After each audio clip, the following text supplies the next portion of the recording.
Banyak sedulur investor yang bertanya kepada kami, apakah beras baik movement itu?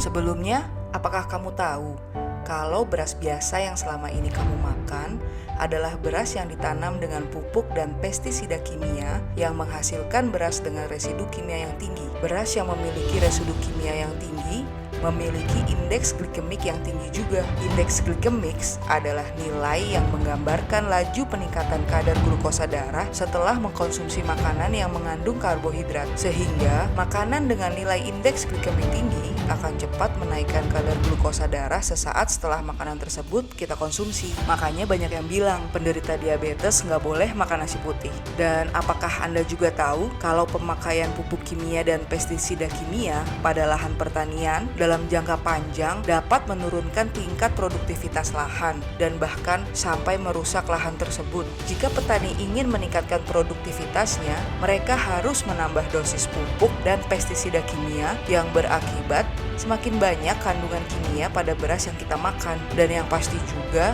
lahan mereka semakin rusak dan biaya produksi mereka semakin tinggi. Sementara untuk makan besok hari aja mereka masih mikir. Kita mundur sedikit ke tahun 1968 saat pemerintah mengeluarkan kebijakan pertanian berupa modernisasi pertanian yang dikenal dengan sebutan Revolusi Hijau. Program ini berupa instruksi varietas bibit padi unggul, pupuk kimia, pestisida kimia, dan mekanisasi pertanian serta pembangunan sarana irigasi. Revolusi hijau di Indonesia dijalankan secara terstruktur, sistematis, dan masif. Usaha ini memperlihatkan hasilnya pada tahun 1979 dan 1985 saat produksi pangan meningkat 49%. Namun pemakaian pupuk-pupuk buatan pabrik tersebut ternyata membuat banyak tanah pertanian menjadi rusak. Banyak teman petani yang merasakan dampak kerusakan lahan yang saat ini ibarat kata maju kena, mundur kena. Jika memproduksi beras biasa,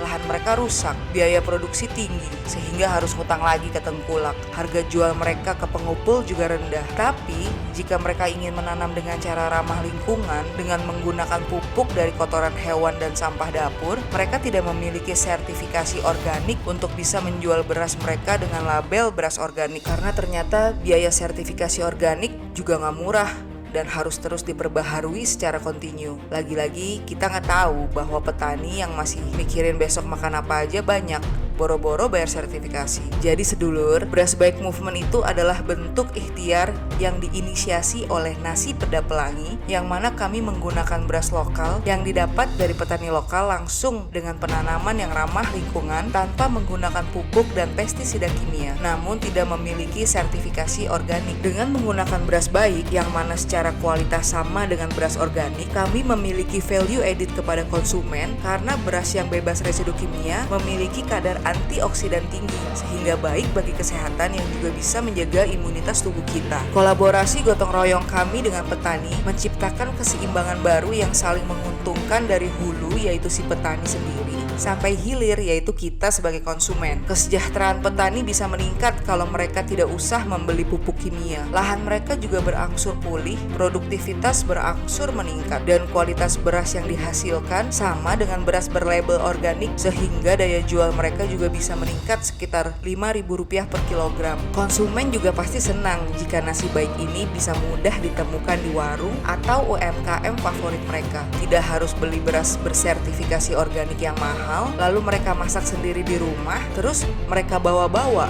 ketika mereka mau makan di luar. Ribet kan? Menghadirkan pilihan makanan dengan bahan baku yang memiliki traceability yang jelas adalah nilai yang Nasi Peda Pelangi coba jalankan, yang harapannya semangat ini juga bisa ditularkan ke UMKM lainnya, khususnya yang berbasis nasi. Bayangkan kalau bisnis lokal berkolaborasi dalam gerakan ini. Berapa banyak jumlah beras baik yang bisa kita beli dari petani lokal? Berapa besar dampaknya bagi kehidupan petani-petani kesayangan kita itu? Dan bagaimana dampaknya terhadap keberlangsungan lingkungan dan ketahanan pangan anak cucu kita nanti? Sebagai bentuk nyata UMKM naik kelas, Nasi Peda Pelangi mencoba berinovasi dan terus belajar menjadi artisan brand yang memiliki meaning di setiap keputusan bisnis yang diambil. Yang mana harapannya setiap langkah tersebut adalah investasi dari berkembangnya bisnis bisnis ini supaya bisa terus berkelanjutan. Untuk itu, Bapak Ibu sedulur semua, ayo bergabung bersama Nasi Peda Pelangi dengan membeli saham kami di Santara. Walau sedikit, dengan semangat kolaborasi dan gotong royong, lama-lama akan fully funded